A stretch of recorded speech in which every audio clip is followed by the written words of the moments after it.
So many people say, I'm not being fed. And I'm going to tell you 3 reasons why. Maybe we, the church, and I will admit it, we got to do a better job of feeding you. But this Eucharistic revival is an example of us trying to feed you well. And aren't you feasting right now over these few days? Woo! The other reason why that kid didn't get anything out of church is because the devil is a master chef, a master in plating sin, making bad things look so good to eat. The devil, he or she, I like to use gender-inclusive language when talking about the devil, can make sin look delicious. And you cannot be innocent, because that could lead you to naivete. That's why Jesus says, be innocent as a dove, but cunning as a serpent. What are you trying to feed me, world? Am I just digesting one cable news source? Like I said, we are all being bamboozled to digest everyone else's content. That's why I need to limit what I offer. On Wednesdays, Saturdays with my show, Sundays on EWTN, monthly dinner dates for couples,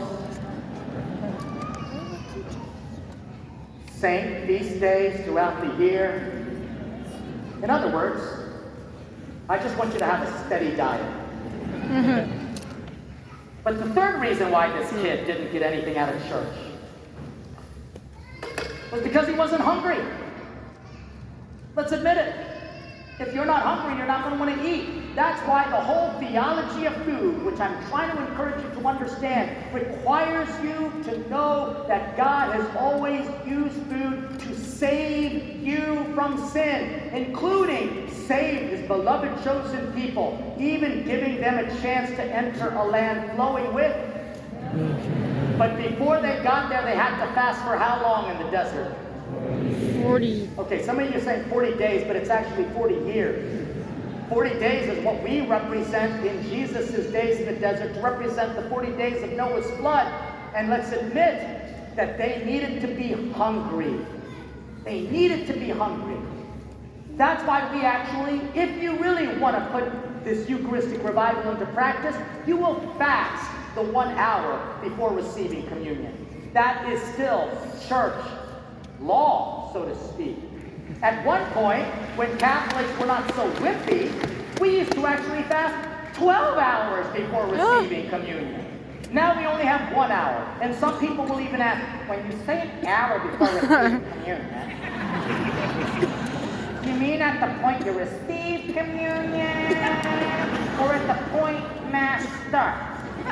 You know what I did? The math. Because I'm Asian, I'm good at it. I realized that if all we did was fast at the point of receiving communion, we would only have to fast, what, 15 minutes? You mean we can't be hungry for more than 15 minutes? Clearly not. Because let me tell you, you know what we got to do at church on Mondays? Clean it up from all the Cheerios that people bring. Because as soon as a baby cries, what do? Shove food down their throat. And you wonder why we raise a generation of snowflakes who will cry and rebel if they don't get what they want. We have got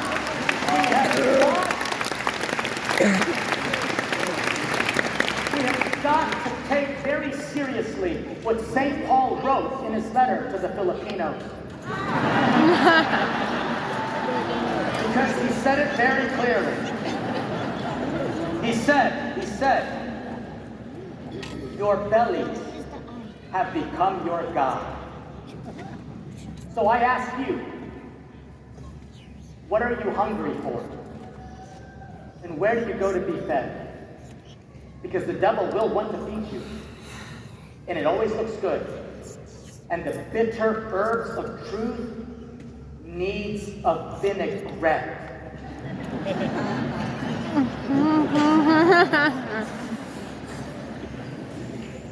And that's why God, knowing that his people are hungry, will give to this world the greatest Food Network star it has ever known. And we know exactly who it is, right? Who is it? Father Leo. No. I was only on the Food Network a few times, like season 7, episode 1. So no. Who's the greatest Food Network star? Jesus. Okay, someone said Bobby Flay. You mean the one that I beat, Bobby Flay? No. Who is the greatest? I'm just going to tell you, people are bad at this. It's Jesus Christ, for God's sake. Because he is more than a networker. He is an incorporator. Corporis. He doesn't network. He doesn't shake your hands. He gives you his body and brings you into himself. He is more than a star. He's the uncreated light. And he is more than food. He is foodie par excellence. I will prove it. He was born in a little town of Bethlehem. That really was bad. Oh my God. It sounded like 12 people were singing here. Let's try this again. He was born in a little town Of Bethlehem. which in Aramaic means house of bread, and in Arabic, house of meat. Ham is meat. Bread, meat, placed away in a manger, which is the same root word in Italian as mangiare, to eat.